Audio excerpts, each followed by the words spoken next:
La chronique de Benji. Alors, petit contexte. Depuis à peu près une quinzaine de jours, les syndicats de Disneyland Paris, à savoir la CGT, l'UNSA et la CFTC, un petit peu la CFDT, mais c'est un peu le ventre mou du monde syndical, ont commencé à taper du poing sur la table pour dire que les conditions de travail ne s'étaient pas améliorées, et surtout dans un contexte d'inflation en France, et surtout pour l'Île-de-France, la qualité de vie et les moyens que le pouvoir d'achat des salariés avaient drastiquement baissé. C'est un fait. Si vous habitez en Lozère ou dans la Dordogne et que vous arrivez à vous en sortir pour 2100 € par mois, vous êtes royal. En revanche, si vous êtes à 2000 € par mois en Île-de-France, c'est just. C'est limite la base. Donc là-dessus, il y a un problème. Juste pour rappel, un loyer en Île-de-France, on va démarrer les loyers avec quelque chose de correct aux alentours de 600-700 € par mois. Généralement, quand on est hors aide, etc., juste pour classifier le truc, et très facilement, on va aller taper les 800, 900, surtout depuis la crise Covid, surtout dans des coins comme Marne-la-Vallée, où ça se passe, parce qu'on n'est pas dans le centre de Paris, on est dans un endroit qui est quand même un petit peu verduré. Donc, il s'est passé ça, et pourquoi est-ce que les choses éclatent aujourd'hui? C'est aussi parce que depuis des années, et je peux vous en parler quand j'étais cast member, et Dieu sait que c'est pas tout frais, hein, je suis rentré à Disneyland fin 2010 jusqu'en 2016, et pendant les 6 années que j'ai pu faire chez eux, on grognait déjà sur pas mal de points. Alors qu'à cette époque, on n'avait pas un contexte d'hyperinflation, on n'avait pas un contexte d'inflation, parce que hyper c'est encore pire, et on sortait de la crise des subprimes de 2008-2010, donc l'économie repartait à la hausse. Mais ce qui se passait, c'est que déjà à ce moment-là, on essayait de faire comprendre aux cast members opérations, et je vais vraiment parler du monde opérationnel plutôt que les gens des bureaux et les directions, qu'il fallait qu'ils fassent beaucoup plus avec le même salaire. Quand vous allez à Disneyland Paris et que vous êtes très content de voir du personnel souriant, vous ouvrir l'accès au parc, vous faire accéder à une attraction où vous checkez vos systèmes de sécurité, vous dites c'est la magie. Sauf que pour que la magie opère, il faut bien que cette personne gagne sa vie. Vous dites aussi que vous êtes très content lorsque vous rencontrez un personnage dans les allées du parc qui vient serrer la main, danser avec vous, signer votre carnet d'autographes. Mais la personne qui fait vivre cette mascotte, il faut bien qu'elle vive. Vous êtes bien content aussi de pouvoir venir dans un parc Disney et de voir une attraction opérationnelle, qu'elle fonctionne, que le son marche, les effets spéciaux tournent et qu'elle ne tombe pas en rade toutes les 2 secondes, ou qu'il n'y ait pas d'incident grave qui mette votre vie en danger. Là aussi, il faut des gens de la maintenance qui puissent vivre normalement. Le problème de tout ça, c'est que votre magie dépend de ces gens-là en priorité, parce que c'est eux que vous croisez sans le voir en quotidien. Les gens des bureaux et tout, c'est encore un autre niveau, mais eux ont l'avantage d'être dans des bureaux. Donc ils sont planqués, entre guillemets, et souvent n'ont pas la même pression que les opérateurs. Et pourquoi est-ce que je vous dis ça? Parce que j'ai beaucoup lu ces derniers temps sur les réseaux sociaux et sur le forum Disney Central Plaza, des gens qui s'offusquaient de voir des gilets jaunes, puisque c'était en partie des gilets jaunes, manifester sur Main Street USA, grâce à cette photo de DLP Report, en disant « Vous avez brisé la magie et vous empêchez des gens de venir à Disneyland Paris. » Sauf que ces gens-là qui ont débrayé, ils étaient à peu près 600, s'ils ne sont plus là, vous ne viendrez plus jamais à Disneyland Paris. Et vous serez les premiers à pleurer en disant « Pourquoi est-ce que Disneyland Paris s'est autant cassé la figure ?» Déjà, je l'ai entendu ces dernières années sur les réseaux sociaux et sur Internet de façon générale, que la qualité s'était un peu perdue. Les opérateurs étaient moins souriants, les attractions tombaient plus souvent en panne, les personnages étaient soit moins présents, soit moins accessibles. À votre avis, à un moment donné, tout ça, il faut bien le payer. Et le souci qui se produit, c'est qu'on demande à toutes ces personnes-là de travailler plus longtemps, avec des métiers qui se complexifient davantage, pour le même salaire. Un truc que je voulais vous dire, après je te laisse la parole. Je vais prendre un exemple. Quand moi je suis rentré à Disneyland Paris en 2010, on m'a formé à une attraction qui s'appelait Tour de la Terreur. L'attraction a un Operation Guide, un OG, comme on dit dans le vocabulaire, à peu près épais comme ça. Combien de pages ça fait, tu rappelles à peu près? 300 ou 400 pages, un truc comme ça. 300 ou 400 pages, voilà. De tête, ça a dû changer depuis. Déjà à cette époque-là, on nous faisait comprendre beaucoup de choses et il fallait retenir beaucoup d'éléments que vous n'imaginez même pas en tant que public. Et ça, en 2010, c'était, on va dire, la base. Mais entre-temps, il s'est passé beaucoup de choses. Je ne sais pas si vous vous rappelez, il y a quelques années auparavant, un opérateur de Star Tours, qui est encore la version 1, a dispatché une baie en oubliant un guest qui était resté sur une plateforme. Et le guest s'était retrouvé sur la plateforme pendant le cycle, et lorsque le Star Speeder est revenu à plat, il a pu s'extirper de justesse. Et ça a créé un vrai traumatisme chez tout le monde, puisque l'opératrice ou l'opérateur, je ne sais plus, avait purement simplement oublié de checker. De suite à ça, Disneyland Paris avait mis en place, et je l'avais vécu à l'époque, un système de recheckage complet des cast members attractions. Comment vous dire que 8000 cast members sur les 2 parcs à checker, c'est un boulot monstre. Explique un peu peut-être si ça te dérange pas, si tu as peut-être des détails pour que les gens comprennent aussi sur la pénibilité du travail que ça peut impliquer. Le fait d'avoir à revérifier, par exemple, arrête-moi si je me trompe, mais par exemple un Star Speeder à Star Tour, on a l'impression que la personne est juste là en train de faire son show, salut, bienvenue à bord du Star Speeder, etc. Non, regardez bien, elle doit d'abord accueillir les gens, les grouper. C'est ça. Vous arrivez à la file d'attente, la personne qui s'appelle la dispatch va vous envoyer à gauche ou à droite. De l'autre côté, il y a un cast member qui a son Star Speeder et qui vous accueille. Il doit anticiper, vu qu'un Star Speeder, rappelez-vous les rangées, elles ne sont pas identiques. Il y a des rangées de 4, il y a des rangées de 5, il y a des rangées plus ou moins nombreuses. Donc il doit se souvenir de ça, il doit vous placer en fonction. Et il doit optimiser. Il n'y a pas de single rider. Vous avez 40 personnes à placer en moins de 4 minutes, puisque c'est la durée du cycle. Sachant que, prenez bien en compte que dans votre groupe de 40, il y a des très fortes probabilités pour que tout le monde ne parle pas français. Donc ça veut dire que je dois être au minimum anglophile ou hispanophile ou italianophile. Ça veut dire qu'il faut connaître les langues dans ces pays-là. Ensuite, il faut placer ces gens, leur faire comprendre qu'ils doivent rester sur la ligne et avancer droit devant. Encore ça peut se faire parce qu'il y a une ligne au sol et quand les portes s'ouvrent, tu peux pas aller ailleurs, c'est droit devant jusqu'à ton siège. Sauf qu'une fois que ça s'est fait, l'opérateur ou l'opératrice va devoir traverser le Star Speeder, aller de l'autre côté, vous l'avez certainement déjà vu, regarder la passerelle sortie et s'assurer qu'il n'y a personne. D'ailleurs, cette procédure, je fais le lien avec ce que je disais juste avant. C'est pour ça que je voulais que tu la mentionnes. Cette procédure qui a été rajoutée a posteriori puisque quelqu'un avait été oublié sur la plateforme, l'opérateur doit sortir du Star Speeder, remonter la plateforme, aller à l'extérieur, donc le couloir de sortie, vérifier qu'il n'y a plus personne parce que lorsque les portes se referment, il n'y a pas de contrôle visuel. Donc là-dessus, il y a une notion de sécurité.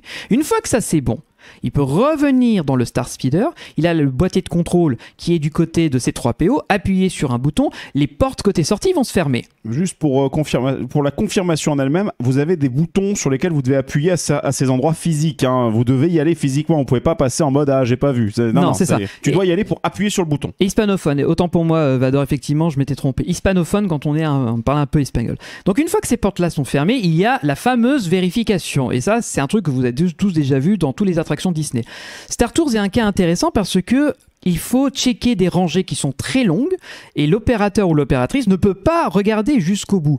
Donc, il vous demande de lever les bras. Ça fait partie de d'une nouvelle procédure qui est arrivée vers la fin de mon contrat.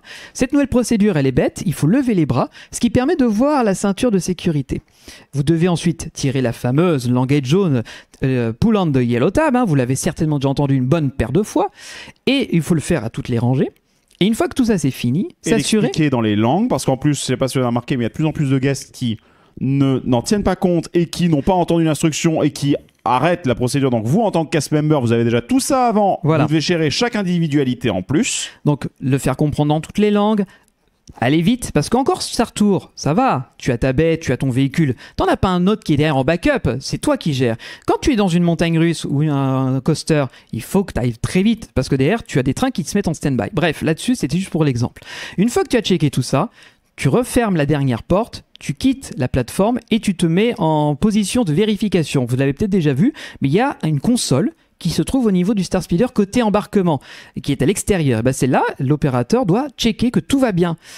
Et il y a ensuite une tour de contrôle que vous ne voyez jamais, qui est cachée, et pour lequel la tour doit vérifier en permanence que le Star Speeder n'ait pas de problème. Tout ça pour vous dire. Et le cycle recommence, parce que l'opérateur à l'embarquement recommence son machin. Pour vous dire que tout ce que vous voyez qui vous appelez la magie, quand quelqu'un vous dit que la force est avec vous, jeune padawan, ou à la tour de la terreur, si vous avez besoin de quoi que ce soit, criez, ou si c'est à Phantom Manor, nous sommes tellement heureux de recevoir de humbles mortels dans notre humble demeure, tout ça fait partie de la magie. Mais sauf que quand tu as tellement de choses à faire, on te demande tellement de responsabilités, on te demande tellement de connaître tellement de choses. L'Oji, je l'ai connu comme ça. Sachant que si jamais il y a une erreur, Tu Alors, tapes un stress de fou. L'OG à la fin, il était comme ça.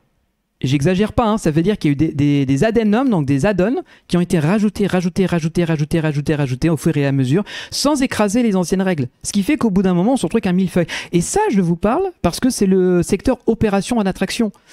En maintenance, j'ose même pas vous raconter comment c'est compliqué aussi pour eux pour travailler. Et pourtant, ils doivent faire en sorte que l'attraction, le matin à 9h ou à 8h, elle roule, elle fonctionne, et qu'elle soit sécuritaire pour vous tous.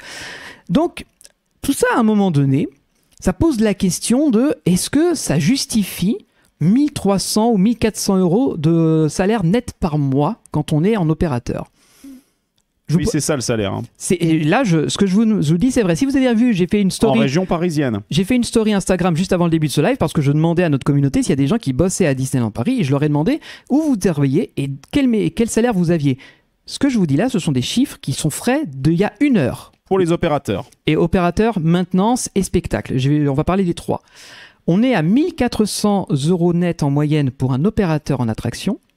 On est à environ 2000 pour quelqu'un de maintenance, et c'est normal parce que je rappelle la maintenance, quand vous êtes en train de dormir paisiblement dans votre lit, il y a des gens qui travaillent la nuit pour maintenir les attractions, les réparer et les rendre opérationnelles le lendemain. Et on est aux alentours de 2000 également quand on fait du spectacle, parce qu'il y a aussi une particularité en spectacle, c'est que vous pouvez travailler à 8h et finir à 23h et avoir rien à faire pendant 3 heures et repartir rebelote le soir. Là-dessus, les horaires sont éclatés.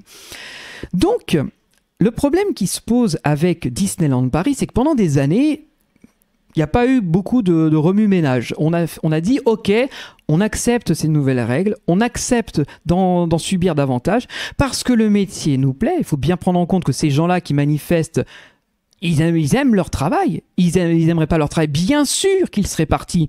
Bien sûr qu'il y a de l'embauche ailleurs, dans d'autres parcs, dans d'autres secteurs.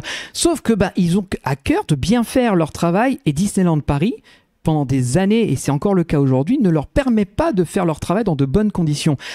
Une dernière chose que je voulais ajouter, c'est par rapport aux horaires.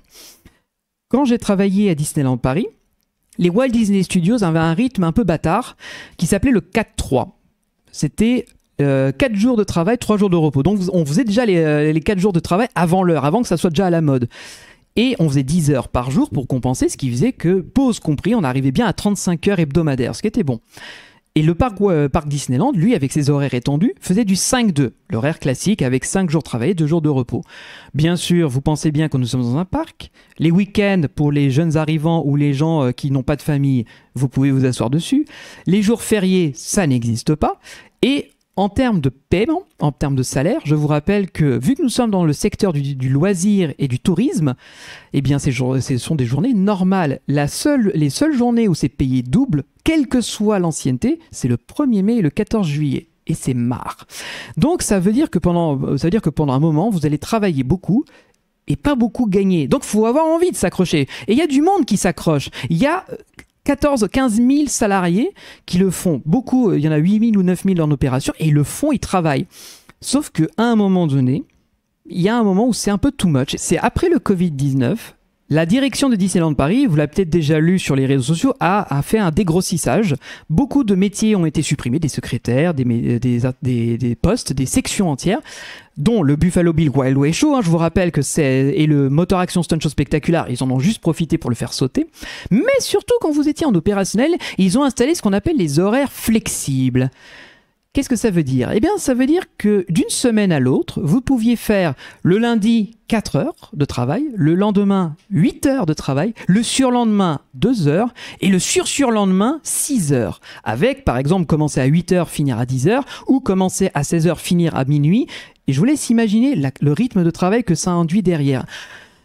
Le problème, c'est que les opérateurs, dans tout ça, jusqu'à encore il n'y a pas très longtemps, ils serraient les dents, ils disaient rien. Ils s'accrochaient. Et pour la plupart, ce sont des jeunes qui n'ont pas envie de se mettre dans la merde. Donc, ils disaient oui à tout ce qui était mis en place. Sauf qu'il y a un moment donné, les gens, les opérateurs faisaient des burn-out. On va en parler. C'est que autour de moi, j'ai connu des amis très proches, qui ont été mis en arrêt de travail parce que les rythmes étaient insupportables. On leur faisait faire des jours supplémentaires, c'est-à-dire que quand vous êtes en 5-2, et surtout ça a été adopté pour les Walt Disney Studios par la suite, et qu'on vous dit tu vas faire un 6e jour, c'est-à-dire que tu vas travailler 6 jours d'affilée sur 7, payer un peu plus, Dieu merci, mais ça veut dire que ce 7e jour, le 6e jour, pardon, il peut être de 2 heures ou il peut être de 8 heures. Donc quand tu as déjà eu 35 heures derrière qui sont dans ta gueule, assurer 8 heures supplémentaires, je vous souhaite du bon courage. Même quand il s'agit de tenir sur une attraction. Donc, qu'est-ce qui s'est passé ces derniers temps? C'est que les syndicats ont commencé à taper du poing sur la table parce que eux non plus ne souhaitent pas que Disneyland Paris devienne un vulgaire parc d'attractions ou une fête foraine dans laquelle les gens tirent la tronche à chaque entrée d'attraction, vous accueillent avec un sourire inexistant et vous traitent comme de la merde. Ils sont tous conscients que Disneyland Paris est censé être le plus haut standard de la qualité des parcs de loisirs. Sauf que là-haut, à la direction, on s'en fout. Parce que pendant des années, on a pu faire ce qu'on voulait, personne ne disait rien. De temps en temps, ça bruissait un petit peu, ça faisait un peu de brouhaha, mais c'est tout. Et jusqu'à il n'y a pas très longtemps, tu pourras remettre la photo, il s'est donc passé ça. 600 cast members qui ont fait grève et une bonne partie s'est retrouvée sur Main Street USA. Et tous ceux qui crient « Ah, on a pété la magie », les gars, la magie, ça faisait des années qu'elle était en sursis. Là, c'est juste que le volcan a fini par péter. Au bout d'un moment, les gens de la direction n'ont rien fait. Quand des gens en arrivent à quitter leur travail, leur journée n'est pas payée. Quand tu es gréviste, tu n'es pas payé, hein, je rappelle. Donc ça veut dire que pour ceux qui sont à 1400, 1500 ou à 2000, c'est une journée de travail de perdu. Donc là-dessus, il faut qu'ils fassent gaffe. Ces gens-là, en plus de ça, vu qu'ils n'étaient pas entendus par la direction générale, vu que personne dans leur management n'était à leur côté pour essayer de les comprendre, à un moment donné, c'est l'ultime solution. Il n'y a que ça qui reste. C'est de faire foirer la magie. C'est de montrer qu'on n'est pas content et de susciter l'agacement auprès du grand public. Donc, je suis pas foncièrement pour que des gens débaroulent sur Main Street avec un gilet jaune, crient des slogans à mort les entreprises, Macron démission et j'en passe, mais c'est que ces gens-là ont été à bout de nerfs. Et pour autant, c'est pas parce qu'ils en ont marre de leur boîte, c'est qu'ils ont envie qu'on les reconsidère. On nous disait, quand on est à Disneyland Paris, on est les gens en première ligne. C'est nous, soi-disant les cast members opérations, qui faisons la magie au quotidien. Et d'ailleurs, le slogan de Disneyland Paris sur la marque employeur, c'était « Faire rêver, c'est un métier ». C'est quand même fou de vendre ça, mais que derrière, tu sois payé au lance-pierre. Forcément, il y a une chose qui déconne. Toi, t'as qu'une envie, c'est de te lever le matin, faire les choses bien, rendre heureux tes visiteurs, leur faire vivre une expérience exceptionnelle, rentrer le soir en te disant j'ai fait mon boulot. Sauf que derrière, si on te dit que tu dois faire 3 millions de choses, que tu as un horaire complètement éclaté, que la considération s'arrête juste à une petite tape sur l'épaule et de temps en temps le fameux petit pins pour dire j'ai fait 1 an, j'ai fait 10 ans, j'ai fait 15 ans, j'ai fait 30 ans et puis c'est marre. La réalité, c'est que c'est plus possible. Et depuis qu'il y a l'inflation avec la crise du pétrole et la guerre en Ukraine, c'est encore moins possible. Parce que des gens doivent se serrer la ceinture, des gens ne peuvent plus se nourrir convenablement, même si Disney met en place plein d'avantages. Là-dessus, je sais qu'il y en a beaucoup, comme la restauration d'entreprise qui est très avantageuse, mais derrière, c'est aussi des gens qui ont des vies de famille, ce sont des gens qui ont envie de profiter de leur vie avant leur travail, et ces gens-là ne peuvent plus parce que les horaires sont impossibles, parce qu'on leur demande de travailler plus, et on leur demande de l'investissement qui n'était pas prévu au départ. Moi, quand j'ai signé mon contrat en tant qu'opérateur animateur d'attraction, il y a des trucs que j'ai faits qui n'étaient pas écrits dans mon contrat. Ma fiche de poste, si je la ressors, il y a des choses que j'ai faites qui n'étaient pas prévues dans la fiche. Donc j'aurais pu dire non. Mais à un moment donné, on a envie de s'investir et de faire des choses en plus. Et on ne valorise pas ça. Il y a eu des fois où on a tenté avec des petites promotions, des petits bonus, des petites choses comme ça. 100 ou 200 balles brutes. Carte cadeau FTAC, c'est ça? Des cartes cadeaux de 50 balles. C'est pas mal, mais c'est pas non plus gratifiant pour l'énergie que j'ai pu mettre derrière. Donc, là-dessus, qu'est-ce que je voulais, là où je veux en venir, à vous qui nous regardez et nous écoutez, oui, je suis conscient que les employés Disney ont foiré, ont flingué la magie pendant leur journée où ils faisaient de la manifestation. Mais c'est qu'à un moment donné, là-haut, ils avaient compris qu'on pouvait faire ce qu'on voulait d'eux, personne ne se plaignait. À un moment donné, lorsqu'on commençait à leur faire comprendre que c'était too much et qu'il fallait ralentir la cadence, voire même faire un geste de côté des employés, ils ont dit non parce qu'on arrive à le faire. Eh bien, à un moment donné, c'est trop. Pour clore un peu ce sujet-là qui est vachement lourd, qui n'est pas forcément le plus fun qu'on ait fait dans un live, et qui est malheureusement triste, je trouve, et pour lequel je compte aussi un peu sur vous qui regardez ce live en replay ou actuellement avec nous sur Twitch, de bien comprendre une chose, c'est que Oui, je suis d'accord que Disney représente beaucoup pour vous, mais ça représente encore plus pour ceux qui y travaillent parce que c'est leur vie, c'est leur gagne-pain. C'est ce qui leur paye le loyer à la fin du mois, c'est ce qui paye les courses tous les mois quand ils vont à Auchan ou Leclerc, c'est ce qui paye leur loyer. Et là-dessus, les gens qui bossent à Disney n'ont pas foncièrement envie que Disney disparaisse. C'est pas dans leur intérêt puisque Disney, c'est toute leur vie. Ils veulent juste qu'à un moment donné, il y ait un rééquilibrage, une revalorisation à minima. On ne demande pas à se retrouver avec des 10 millions d'euros de salaire par mois, c'est complètement fantaisiste et c'est pas le but. Mais que derrière, à défaut de pouvoir avoir un travail moins difficile, qu'au moins le salaire soit à niveau égal, à moins que le salaire soit revalorisé. Et voilà, j'ai pas plus de choses à dire là-dessus. Parce que moi, derrière, je suis un tout petit créateur de contenu avec Puissance Park. Ma parole vaut ce qu'elle vaut. Il y en a d'autres qui en parleront mieux que moi ou pire que moi, j'en sais rien. Simplement, là-dessus, si demain, des gens commencent à gueuler en se plaignant que Disneyland Paris, des gens fassent grève, montrez-leur cette séquence. Juste qu'ils comprennent à un moment donné que leur vie, leur petit plaisir, il y en a que pour eux, c'est leur vie. De tous les jours et que sans ça ils n'y arriveront pas et qu'à un moment donné reconnaître qu'un salarié a besoin d'être un peu mieux considéré et un peu mieux payé, c'est pas demander la lune, c'est la base. C'est tout pour moi.